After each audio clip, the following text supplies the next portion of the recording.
এবারের ঈদুল আজহায় বাংলাদেশের ছাত্র রাজনীতি ও ক্যাম্পাস সংস্কৃতিতে সম্পূর্ণ এক নজিরবিহীন ও ঐতিহাসিক ঘটনা ঘটে গেছে, যা পুরো দেশের মানুষকে রীতিমতো তাক লাগিয়ে দিয়েছে। ধর্মীয় উৎসবের চিরাচরিত গণ্ডি পেরিয়ে এবার বিশ্ববিদ্যালয় ক্যাম্পাসগুলোতে এক অনন্য সম্প্রীতির মেলবন্ধন তৈরি করেছে ইসলামী ছাত্র শিবির। এবারের ঈদে সবচেয়ে আলোচিত এবং চমকপ্রদ যে বিষয়টি সবার নজর কেড়েছে তা হল ক্যাম্পাসগুলোতে অবস্থানরত সনাতন ধর্মাবলম্বী বা হিন্দু শিক্ষার্থীদের মন জয় করে নিয়েছে এই সংগঠনটি। সাধারণত কুরবানির ঈদে মুসলিমরা মেতে উঠলেও অমুসলিম শিক্ষার্থীরা এক ধরনের বিচ্ছিন্নতায় ভোগেন, কিন্তু এবার শিবির সম্পূর্ণ নতুন এক সংস্কৃতির সূচনা করেছে। যেসব হিন্দু শিক্ষার্থী ঈদে বাড়ি না গিয়ে হলে বা ছাত্রাবাসে রয়ে গেছেন, তাদের জন্য বিশেষভাবে খাসির মাংসের রাজকীয় ভোজন আয়োজন করা হয়েছে।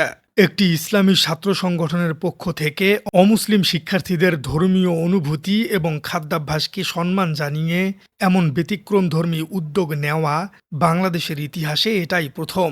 পর্যবেক্ষকরা মনে করছেন এটি কেবল একটি আয়োজন নয়, বরং দেশের রাজনৈতিক ও সামাজিক ইতিহাসে এক নতুন যুগের সূচনা করেছে, যা দীর্ঘদিনের চেনা মেরুকরণকে পুরোপুরি বদলে দিতে সক্ষম। এই ঐতিহাসিক উৎসব কেবল রাজধানী ঢাকার মধ্যেই সীমাবদ্ধ ছিল না। এবার দেশের প্রায় প্রতিটি বড় বড় পাবলিক বিশ্ববিদ্যালয়ে টানা ৩ দিন ধরে শিক্ষার্থীদের নিয়ে এক বিশাল জৌলুসপূর্ণ কর্মযজ্ঞ চালিয়েছে ছাত্র শিবির। ঢাকা বিশ্ববিদ্যালয়, রাজশাহী বিশ্ববিদ্যালয়, জগন্নাথ বিশ্ববিদ্যালয় এবং জাহাঙ্গীরনগর বিশ্ববিদ্যালয় সহ দেশের প্রায় সব স্বায়ত্তশাসিত ও সরকারি প্রতিষ্ঠানে সমানভাবে এই উৎসবের ঢেউ ছড়িয়ে পড়েছে। যেসব শিক্ষার্থী নানা কারণে ঈদের ছুটিতে বাড়ি যেতে পারেননি, তাদের একাকিত্ব দূর করতে ক্যাম্পাসগুলোতে লক্ষ লক্ষ টাকার গরু কোরবানি দেওয়া হয়েছে। তবে সবচেয়ে আকর্ষণীয় দিকটি হলো শিবির কেবল কোরবানির গরুর কাঁচা মাংস বিতরণ করেনি, বরং ক্যাম্পাস ও ছাত্র হলগুলোতে উৎসবমুখর পরিবেশে সেই মাংস রান্না করে সাধারণ শিক্ষার্থীদের পেট ভরে খাওয়ানোর ব্যবস্থা করা হয়েছে। ৩ দিনব্যাপী এই আয়োজনে সাধারণ শিক্ষার্থীদের স্বতঃস্ফূর্ত অংশগ্রহণ ছিল চোখে পড়ার মতো। বিশ্লেষকদের মতে ক্যাম্পাসগুলোতে সাধারণ শিক্ষার্থীদের সাথে ছাত্র সংগঠনের এই সরাসরি মেলবন্ধন এবং পারিবারিক আবহ তৈরি করার কৌশলটি রাজনীতিতে অত্যন্ত স্মার্ট এবং দূরদর্শী একটি পদক্ষেপ। আর এই পুরো বিশাল উৎসব ও মাস্টার প্ল্যানের কেন্দ্রবিন্দুতে যিনি ছিলেন, তিনি আর কেউ নন, তিনি হলেন ডাকসুর ভিপি সাদিক কায়েম। এবারের ঈদে জামায়াতে ইসলামী এবং ছাত্র শিবিরের সমস্ত ফোকাস, হাইপ এবং মিডিয়া কাভারেজের মূল আকর্ষণ ছিলেন এই তরুণ নেতা। তাকে ঘিরেই আবর্তিত হয়েছে এবারের ঈদের সবচেয়ে বড় রাজনৈতিক গুঞ্জন। সবচেয়ে মজার বিষয় হলো সাদিক কায়েম কিছুদিন আগেই নতুন জীবনে পা রেখেছেন, অর্থাৎ তিনি নববিবাহিত। সাধারণ সামাজিক নিয়ম অনুযায়ী একজন নতুন জামাইয়ের ঈদের দিনটি শ্বশুরবাড়ি বা নিজের পরিবারের সাথে কাটানোর কথা। আত্মীয় স্বজনের মাঝে তাকে নিয়ে এক বিশাল প্রত্যাশা থাকে, কিন্তু এই সমস্ত পারিবারিক বৃত্ত ও ব্যক্তিগত সুখকে একপাশে সরিয়ে রেখে ডাকসু ভিপি সাদিক কায়েম ঈদের পুরোটা সময় কাটিয়েছেন ময়দানে, সাধারণ মানুষের মাঝে। ঈদের দিন সকাল থেকেই তিনি ঢাকা বিশ্ববিদ্যালয় কেন্দ্রীয় মসজিদে নামাজ আদায় করেন এবং কর্মব্যস্ত দিন শুরু করেছিলেন। এরপর তিনি সোজা চলে যান জুলাই গণ অভ্যুত্থানে শহীদ হওয়া পরিবারগুলোর কাছে। শহীদ পরিবারের সদস্যদের কাছে বসে তাদের খোঁজ খবর নেন এবং তাদের সাথেই শেষ পর্যন্ত ঈদের খুশি ভাগাভাগি করে নিয়েছেন। দেশের মানুষ এই তরুণ নেতৃত্বের এই ত্যাগকে আন্তরিকভাবে এবং অত্যন্ত পজিটিভলি দেখছেন। শিবির এবং জামায়াতের এই বিশাল সক্ষমতা এবার শুধু শহর বা ক্যাম্পাসেই আটকে ছিল না, তারা ছড়িয়ে পড়েছিল একদম প্রান্তিক পর্যায়ে। অতীতের সমস্ত রেকর্ড ভেঙে এবার জামায়াতে ইসলামী ও ছাত্র শিবির দেশব্যাপী এক অভাবনীয় সংখ্যক পশু কোরবানি দিয়েছে। সবচেয়ে আশ্চর্যের বিষয় হলো, অতীতে যেখানে জামায়াতের কুরবানির আয়োজন কেবল উপজেলা বা জেলা শহরগুলোতেই সীমাবদ্ধ থাকত, এবার তা একদম পুরো তৃণমূলের ইউনিয়ন পর্যায়ে গিয়ে পৌঁছেছে। বাংলাদেশের খুব কম ইউনিয়নই এবার বাকি ছিল যেখানে এই সংগঠনের পক্ষ থেকে অফিসিয়ালি কোরবানি দেওয়া হয়নি। ধর্নাঢ্য নেতাকর্মীদের কোরবানির মাংস সুসংগঠিতভাবে সাধারণ মানুষের ঘরে ঘরে পৌঁছে দেওয়া হয়েছে। রাজনৈতিক বিশ্লেষকরা বলছেন, জামায়াতের এই প্রাতিষ্ঠানিক চেইন অব কমান্ড এবং বিশাল বাজেট ম্যানেজমেন্ট প্রমাণ করেছে যে তাদের রাজনৈতিক ভিত্তি কতটা মজবুত হয়েছে। ইউনিয়ন পর্যায় পর্যন্ত এই ধরনের বিশাল প্রজেক্ট সফলভাবে সম্পূর্ণ করা যে কোনো মূলধারার রাজনৈতিক দলের জন্যই এক মস্ত বড় চ্যালেঞ্জ। তবে এত বড় এবং সুসংগঠিত একটি মানবিক এবং সামাজিক আয়োজনের পথ কিন্তু মোটেও মসৃণ ছিল না। এই বিশাল উৎসবের পেছনে যেমন প্রশংসা ছিল, তেমনি এর বিপরীতে তৈরি হয়েছিল তীব্র রাজনৈতিক বাধা ও সংঘাতের আবহ।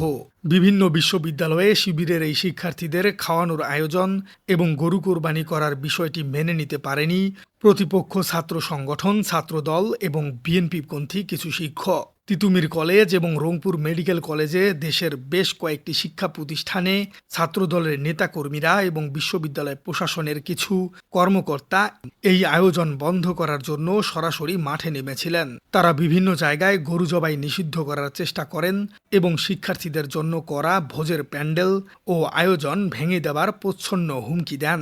কিন্তু সাধারণ শিক্ষার্থীদের তীব্র প্রতিবাদ এবং শিবিরের নেতাকর্মীদের অনড় অবস্থানের কারণেই এই সমস্ত বাধা শেষ পর্যন্ত কর্পূরের মতো উড়ে গেছে। সাধারণ শিক্ষার্থীরা এই বাধাকে মোটেও ভালোভাবে নেয়নি, বরং তারা উৎসবের স্বার্থে শিবিরের এই আয়োজনকে বুক দিয়ে আগলে রেখেছে, যার ফলে প্রতিপক্ষের সমস্ত চক্রান্ত ব্যর্থ করে দিয়ে প্রতিটি ক্যাম্পাসে উৎসব সম্পূর্ণ হয়েছে অত্যন্ত সফলভাবে। মুদ্রার অপর পিঠ যদি আমরা একটু গভীরভাবে পর্যবেক্ষণ করি, তবে এই পুরো আয়োজনের পেছনে কিছু রাজনৈতিক সমীকরণ এবং বিতর্কও কিন্তু সামনে চলে আসে। সমালোচকদের একটি বড় অংশ এবং ভিন্ন মতাবলম্বীরা দাবি করেছেন যে ছাত্র শিবির ক্যাম্পাসগুলোতে সাধারণ শিক্ষার্থীদের এই যে ফ্রি খাওয়াচ্ছে বা হিন্দু শিক্ষার্থীদের খাসির মাংস দিয়ে আপ্যায়ন করছে, এর পেছনে কোনো নিঃস্বার্থ ভালোবাসা নেই। এটি মূলত একটি সুগভীর এবং সুপরিকল্পিত মানুষতাত্ত্বিক এজেন্ডা বা সফট পাওয়ার পলিটিক্স। সমালোচকদের মতে দীর্ঘদিন ধরে সাধারণ শিক্ষার্থীদের মনে শিবিরের প্রতি যে এক ধরনের নেতিবাচক ধারণা বা ভীতি তৈরি হয়েছিল, সেই বিপুল পরিমাণ অর্থ খরচ করে রাজকীয় ভোজের আয়োজন করার মূল উদ্দেশ্য হল সেই পুরনো ইমেজ ধুয়ে মুছে ছাপ করা। বিশেষ করে অমুসলিম শিক্ষার্থীদের টার্গেট করে এই ধরনের সহানুভূতি দেখানো মূলত আন্তর্জাতিক মহল এবং দেশের প্রগতিশীল সমাজের কাছে নিজেদের একটি উদার ও অন্তর্ভুক্তিমূলক ইমেজ প্রতিষ্ঠা করার চেষ্টা মাত্র। এছাড়া প্রতিপক্ষ বিএনপি সহ অন্যান্য দলগুলোর দাবি, শিক্ষার পবিত্র প্রাঙ্গণ বিশ্ববিদ্যালয় ক্যাম্পাসকে এই ধরনের বিশাল ধর্মীয় উৎসবের পালনের প্রধান হাবে পরিণত করা এবং সেখানে রাজনৈতিক ফায়দা লোটার চেষ্টা দীর্ঘমেয়াদে ছাত্র রাজনীতির পরিবেশকে আরও বেশি জটিল করে তুলতে পারে।